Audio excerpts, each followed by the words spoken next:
This is my 5th day of doing 100 push-up a day in 1 month. Kung mapapansin nyo, every 2 days magkasunod ako nag-exercise and the 3rd day is magpapahinga ako.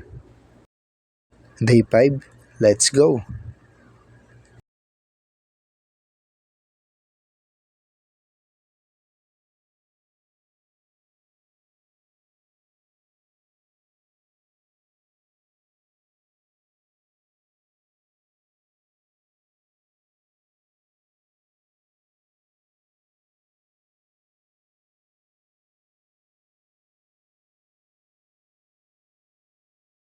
So maybe napansin nyo, sumobra ako sa usual kong ginagawa. So kung napapansin nyo, lumagpas to sa usual na repetition na ginagawa ko. That is because I choose to base not kung ilang set ang gagawin ko, kundi kung ilang repetition ba yung kaya kong i-maximum in each set. Sa totoo lang, ang bilis ko ng hingalin, hindi katulad nung dati. And during this moment, habang nag-exercise tayo, nanonood ako niya ng Batman. Hindi ganun kadali sa sitwasyon ko ngayon yung ituloy itong 100 push-up challenge. Dahilan nga nang nasunugan kami. At hindi na rin ganun kalaki yung areang kinikilusan ko. And despite that, kahit kaunti pa lang kayong viewers ko, and then maybe yung 2 kaibigan ko lang yan, I decided to keep going. Not just for views but also for myself. I decided na i-commit ko yung sarili ko dito. Because I believe this is a part of making myself a better version, stronger, and doing this with consistency. I believe may babalik nito yung dati kong sigla at lakas pagdating sa pag-ehersisyo. Hindi ko naman sinasabi na mas better akong person before. At some point, I see myself better than the old version of me.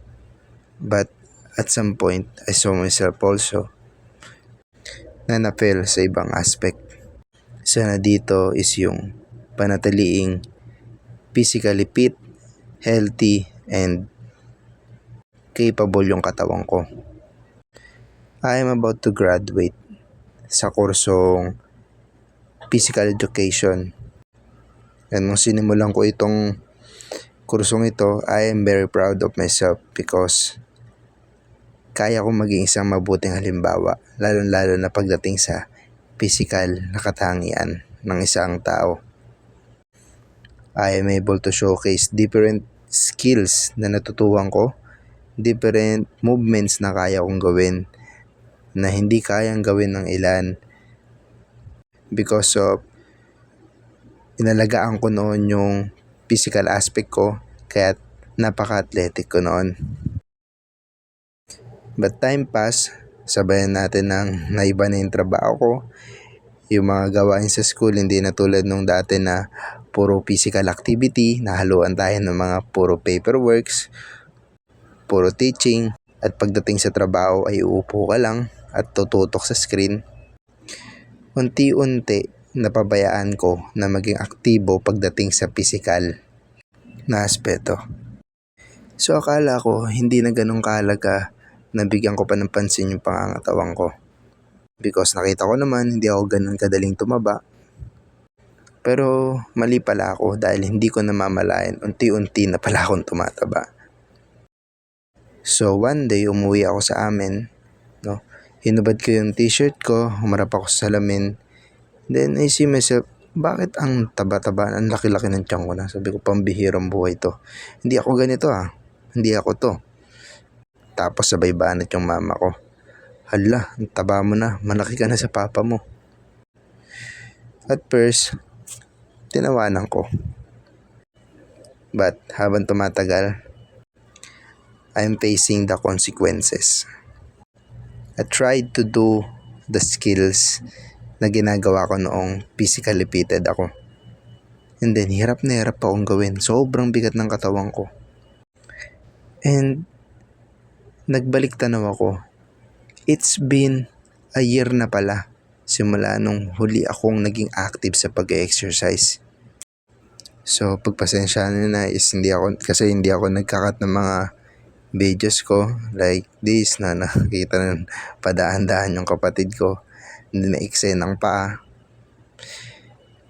Dahil gusto ko lang makita nyo na hindi ko dadayaan yung commitment na pinasok ko. So trivia lang, alam nyo ba, way back nung nagsisimula pa lang ako mag-exercise, ako yung kauna-unahan sa miyembro ng pamilya ko na nag-train noon ng calisthenics.